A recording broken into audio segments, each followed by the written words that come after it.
الکریم اما بعد فاعوذ باللہ من الشیطان الرجیم بسم اللہ الرحمن الرحیم خذ العفو وامر بالمعروف واعرض عن الجاہلین۔ آپ عفو و درگزر کا طریقہ اختیار کیجیے اور نیکی کا حکم دیجیے اور جاہلوں سے اعراض کیجیے۔ اللہ تعالیٰ نے اس کائنات عالم میں جتنا صبر اور جتنا برداشت اپنے حبیب کریم علیہ الصلاۃ والسلام کو عطا فرمایا ہے، کائنات میں کسی دوسرے کے پاس نہیں۔ حضور نبی اکرم صلی اللہ علیہ وسلم نے جتنا صبر کیا ہے، اگر پہاڑوں پر اتنی مصیبتیں ڈال دی جاتی تو پہاڑ ریزہ ریزہ ہو جاتے۔ اتنا بڑا جگرا اور اتنا بڑا آپ کا قلب تھا۔ امام ابن اسحاق نے بیان کیا ہے السیرۃ النبویہ لابن ہشام کی 6 جلد میں کہ نبی اکرم صلی اللہ علیہ وسلم کی صاحبزادی حضرت زینب رضی اللہ تعالیٰ عنہ کو ان کے شوہر ابو العاص نے جب بدر کے بعد مدینہ منورہ کے لیے روانہ کیا تو وہ اونٹ پر ہودج میں سوار تھیں۔ قریش مکہ کو ان کی روانگی کا علم ہوا تو انہوں نے حضرت زینب کا پیچھا کیا اور مقام ذی طوا میں ان کو پا لیا۔ حبار بن اسود نے ان کو نیزہ مارا، خاتون گر گئیں، خاتون جنت گر گئیں اور ان کا حمل ساقط ہو گیا۔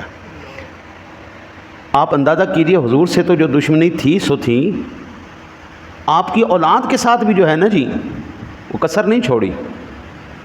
ہاں جی، ہمارے پنجابی کے اندر ایک مثال ہے جی، بمدیاں دی ہر شے بمدی اڑ بمدیاں دی ہر شے اڑ بمدی۔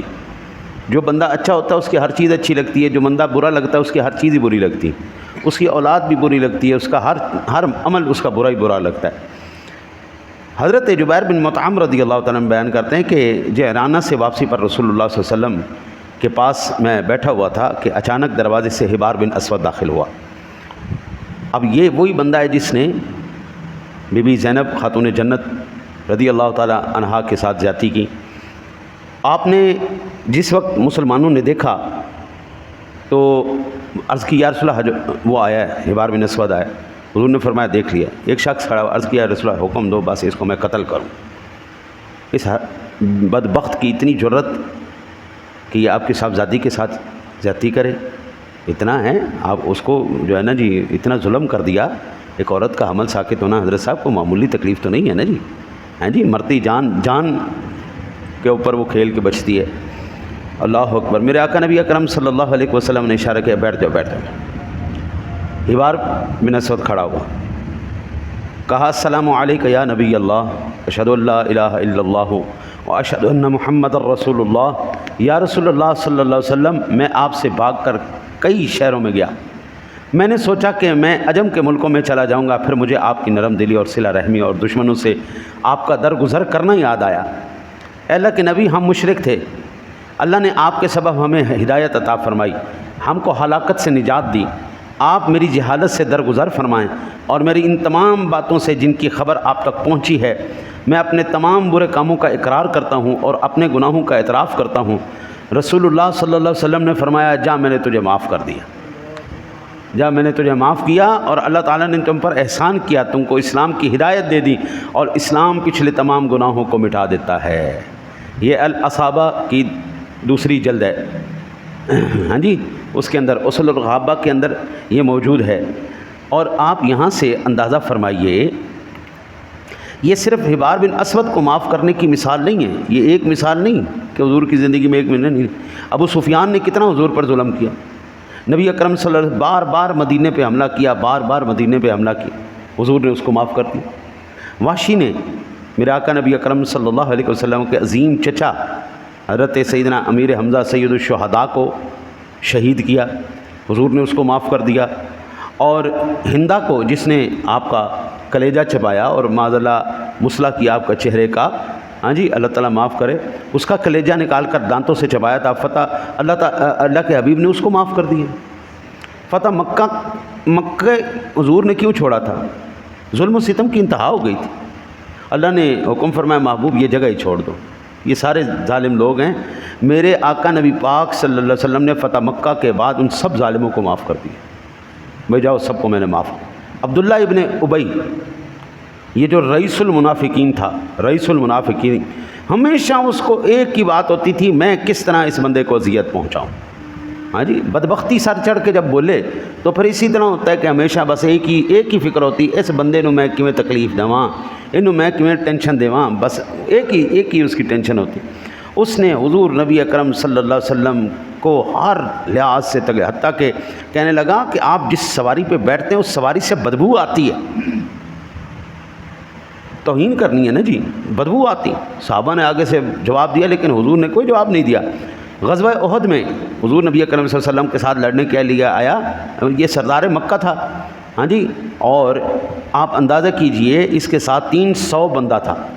اچانک جس وقت عین فوجاں اپنے آمنے سامنے ہو گئیاں, اس بدبودار شخص نے اسلام کے لشکر سے اپنے 300 ساتھیوں کو پیچھے ہٹا دیا. 300 بندہ حضرت صاحب یکدم لشکر سے نکل جائے, افواج میں سے نکل جائے تو باقی فوجیوں کا تو حوصلہ ٹوٹ جاتا ہے. لیکن میرے آقا نبی اکرم صلی اللہ علیہ وسلم نے پھر بھی اس جو ہے نا بدبودار شخص کو معاف کر دیا اور مدینے پہنچ کر کہنے لگا آج اللہ تعالیٰ عزت والے مدینے میں پہنچ کر, آج عزت میں, یہ جو کافروں کو کہنے لگا آج عزت والے پہنچ کر ذلت والوں کو نکال دیں گے. معاذ اللہ, صحابہ کے بارے میں کہہ رہا تھا. حضور نبی اکرم صلی اللہ علیہ وسلم کی جو حرم محترمہ ام المومنین امی عائشہ طیبہ طاہرہ صدیقہ عابدہ زاہدہ ساجدہ راکعہ, سچے باپ کی سچی بیٹی پر تہمت لگائی اس نے.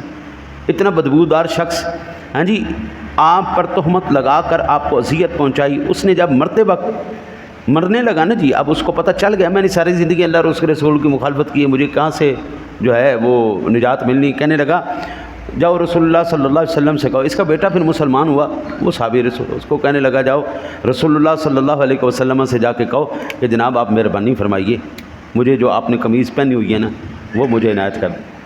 حضور نبی اکرم صلی اللہ علیہ وسلم نے کہا ٹھیک ہے لے جا. پھر کہنے لگا کہ آپ مہربانی نہیں کرتے, جنازہ بھی پڑھا دینا میرا.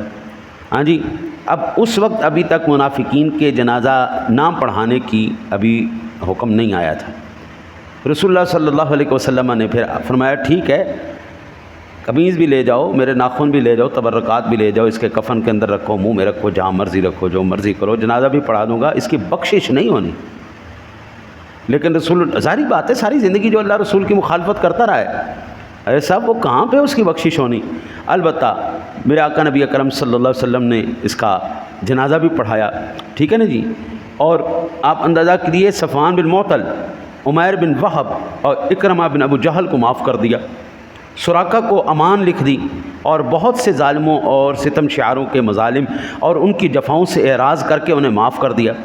غرض میرے آقا نبی اکرم صلی اللہ علیہ وسلم کی آپ حیات مبارکہ پوری دیکھیں نا جی, ساری زندگی حضور نبی اکرم صلی اللہ علیہ وسلم نے معاف ہی کیا. پوری قرآن کی ہے مبارکہ, خذ العفو وامر بالمعروف واعرض عن الجاہلین. حضور کی یہ پوری زندگی کی اینڈ پوری جو ہے نا جی وہ ترجمانی ہے یہ آیا مبارکہ.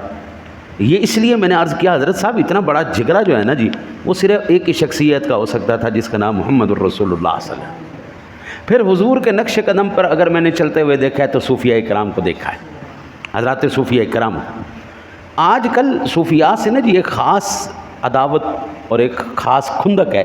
اس کی وجہ یہ ہے نا جی, یہ بیچاری آج کل کی لومڑیاں کیا جانے انگوروں کے مزے کیا ہیں جی, اوپر دیکھتی رہتی ہیں, جب وہ چھلانگے مار مار مار کے انگوروں کے گچھے تک نہیں نہ پہنچ سکتی تو پھر کہتی ہیں انگوراں دے گچھے کھٹے نہیں چلو ہے جی.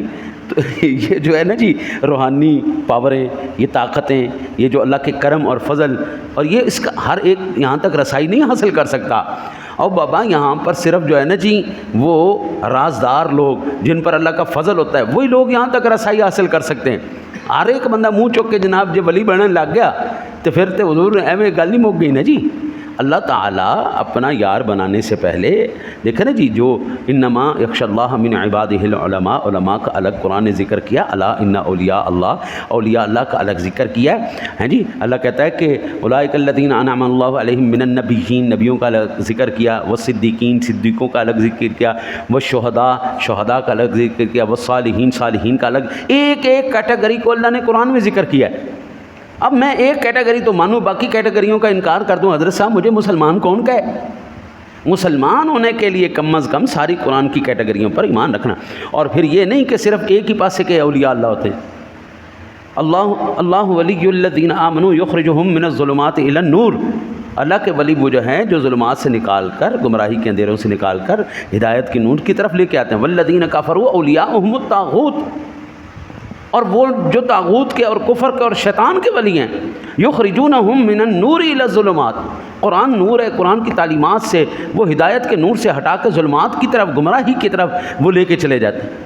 جب پاکستان کے آئین میں ایک بات لکھ دی گئی ہے 73 کے آئین کے اندر، قادیانی کافر ہے، قادیانی کافر ہے، تو پھر آج کا جو ہے نا جی وہ پلپلا یہ کیوں انہوں نے مسلمان تیار کرن پھردا ہے؟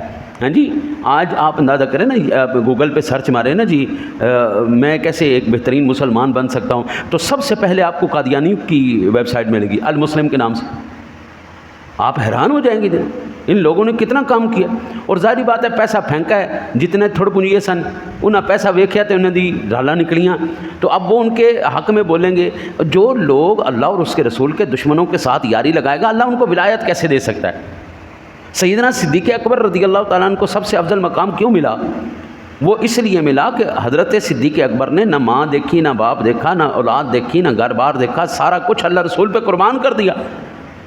آپ کا بیٹا آیا عبد الرحمن، جب مسلمان ہو کے آیا، غزوہ بدر میں یہ دونوں ایک دوسرے کے مخالف لڑے، صدیق اکبر حضور کی طرف سے لڑے، وہ کافروں کی طرف سے لڑے۔ کہنے لگے بعد جو مسلمان ہو کے، ابا جی جب آپ کو یاد ہے کہ غزوہ بدر ہوا؟ کہ ہاں مجھے یاد ہے۔